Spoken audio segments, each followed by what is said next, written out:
how to destroy the false myths and achieve a great sense of purpose in your life, and how one man went from third world to World Cup. Welcome to No Bow Tie, where we conquer emptiness and frustration, discover our uniqueness, and live with unrelenting joy. I'm John No Bow Tie Swoboda, musician and author. When you live without a sense of purpose, it can leave a pit in your stomach, an emptiness in your life, and it can leave you feeling like you missed out on something specific about how to apply yourself to things that make you happy, ongoing, not just a flash in the pot like a comfort zone. Today's show is about that you may be living with a sense of purpose and you just don't call it that you may have purpose in your life and you just don't realize it. There is one story of an athlete who grew up in the ghettos of Brazil. And as a child, he would just play a game that he saw his father playing. And back in Brazil, they call it football. And he would stuff a sock full of rags and kick it around, he was known to kick jackfruit, which is kind of like an oversized grapefruit. He would kick jackfruit around. And it was just a way of killing time and having fun. But he got good at it, and he got some early training. But as a child, his purpose was, he found a purpose planted in him because of the way that he interacted with other people. And the purpose that he had as a child remained the same purpose as when he died at the age of 82. And that was to show people they can have confidence in overcoming life's challenges. As a young boy, he dropped out of school at the age of 11, and he shined shoes, worked at a tea shop just to make money for the family. And on the side, he would play this game called football or soccer. And you're already a step ahead of me on who our subject is. But who it is not nearly as important as what he did. One of his claims to fame of applying his purpose was simply to stick with it, which we can all do.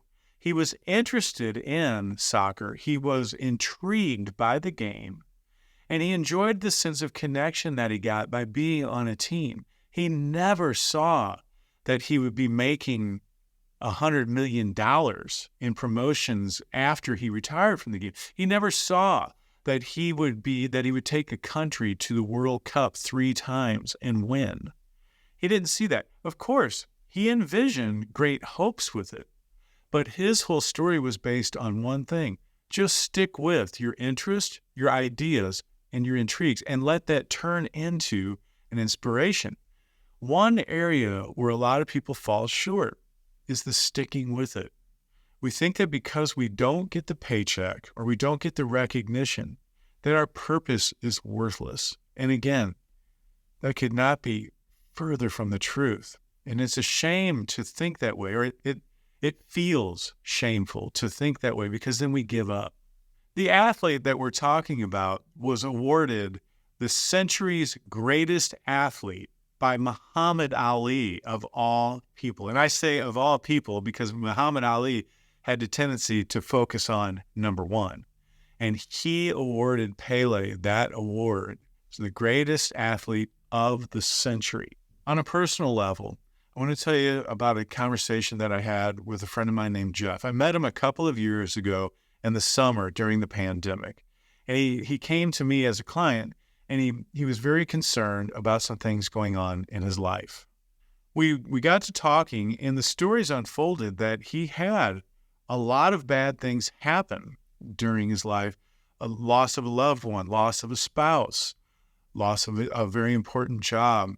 He had an unexpected divorce, and dealing with that was very hard. But the thing that he impressed upon me was that he regained strength from all of these things. He really lived a great life. He had a great business, great accomplishments, and really got back on his feet and had his heart strong for what he had to face, in the everyday life, and took those events, those horrible events, as just something that has happened. And he did. He managed to get over it, but he was still left with a lack of purpose every day.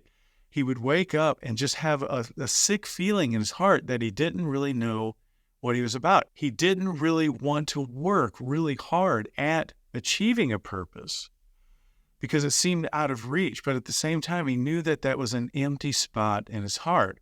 Have you been there? I know I have. And with Jeff, what he was overlooking was that it was important to him.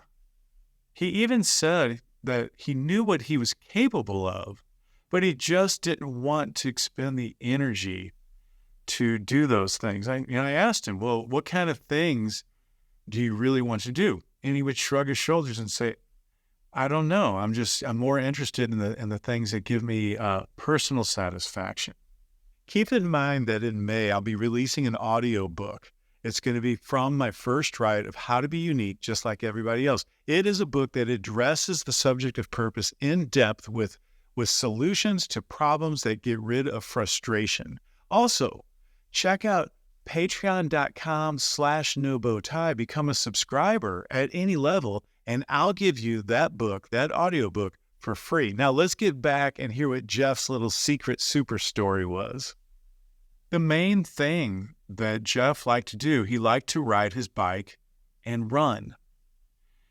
And of course I said, well, tell me more. How do you feel when you're exercising like that, when you're riding your bike? And he said he loves it. He feels a great sense of self-connection, and he does it a lot. He's afraid that he has an obsession with it and that it's blocking out other things in his life, that it might be getting in the way of some of his relationships. I said, well, what else do you like to do? He said, the only other thing I really like to do, I like to spend time with friends. I like the sense of connection with other people. And I asked, so on the exercise, are you like doing steroids and that kind of thing to bulk up? Are you obsessed with it that way? He said, no. He said, I want to be healthy. He's like, I want to live a balanced life. I eat right and I do all the things. And he said, it has nothing to do with about great achievement, although I always set goals. He said, it's more about that I just love to spend time that way, feeling so connected. And when I'm with friends, I feel connected to them. And I kept hearing this word connection come up. I could hear some pain in his heart when he spoke of kind of feeling lost. He felt like he was trapped in a capsule because those were the only things he liked to do. And he didn't feel like he had a sense of purpose as much as hobbies or a routine. So I asked him, so well, when you're doing those things and you get that sense of connection, do you also feel a vibrancy, an energy in you that helps you connect with the world? Do you get a sense of fulfillment? You feel very present in the activities that you're doing. And I know it feels like an obsession, and it's all about the dopamine surge that makes you feel better. But do you get a great sense of connection that you understand yourself better? And his jaw dropped, and he had found a solution. And he said, that's it. That's why I do it. It's about self-connection. I understand myself better by being engaged with things that stretch my ability. And he kind of said, just like you said, it's about stretching my ability in ways that intrigue me and are of my interest and ideas. I said, what's wrong with calling that a purpose? My experience as a musician has been to be very ambitious and think that ambition was the purpose. But looking back after 40 years of being a professional musician, I look back and I realize it was just a matter of using my ability in ways that I could express it in the world. And yes, a popularity is nice. A paycheck is nice.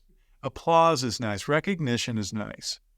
But the main thing that makes, when I go to bed at night, that I feel like I've done something important with my life is when I have used that little bit of talent to move something forward in my life. The goals that I set, when they're creative, I feel so much better than just when they rank me higher. To be the best musician in the world is nothing compared to writing lyrics that express something from my heart and connect with another person. And what about you? Do you maybe misunderstand what it means to live with a sense of purpose? Is goal setting and hierarchy getting in the way of the real you? The real you that every day can live knowing you're doing things according to who you are and why you're here. Not just a matter of that you have a goal or a to-do list, a task list, or a job to keep. Those things are spelled out for you to align you with what somebody else wants. When you decide it from inside, you will get an internal drive, and it's unstoppable. It doesn't mean that you have to work hard at it, but if you want to live it, it will take regular hard work. And that hard work becomes a joy because you're engaging in yourself. Just like my friend Jeff, those bike rides and runs, those were very hard work for him, but he loved it because he's connecting with himself. And when he got done, he didn't see it as work. He was already planning the next one. Now, speaking of, I talked to Jeff 2 years later, and an amazing thing happened. He started journaling after his workouts. And I'm not talking about journaling what he did, like he did previously, but before it was a matter of repetitions, and how much weight, and how far he would go on his bike, and how far he would run, and how much time it would take. And he was always checking his watch. This time, he had a journal of what his thoughts were after the run, what he reflected on during the run, what he was thinking about while biking, what he learned about himself. He would keep a journal of this to the point he decided to write a book. Now, no, it's not a great thing of glamour. He wrote the book to himself. He did not publish it. Although he did get one printed, he did not publish it. He wrote the book to himself, and he titled it Jeff. Okay? That became his purpose in life, was self-reflection, self-connection. And after a while, he noticed that his ability to be sociable and reach out became quite easy because he was present. He knew who he was. And when I saw him, I noticed a straightforward look in his eyes. I noticed his smile was radiating energy, and his eyes said something that it wasn't speaking before. He was very calm and relaxed with who he had become and who he decided to be. Back to you. Imagine the smallest interest that you have, but a real interest that you do enjoy, or an intrigue. Now imagine that you, and visualize this, take it to the highest form that you can see yourself being. And I don't mean making the most money or being the most famous. I mean just you personally.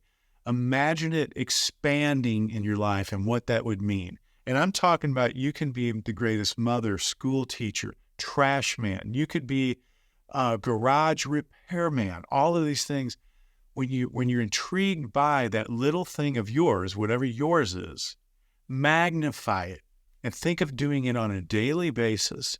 And the next thing you know, you're going to see a reflection of yourself in your life that is undeniably your purpose. Call it what you want, but you'll have momentum toward more of who you are and who you are meant to be.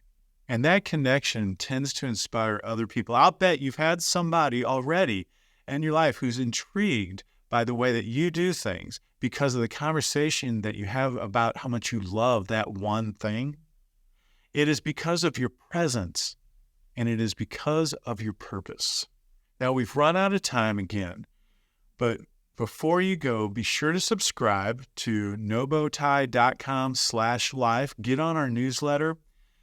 And I want you to give some thought to those small things that can become big. In next week's episode, we're going to talk about just that, about how to make the little things in your life bigger and how to live a life of satisfaction no matter what it is that you do.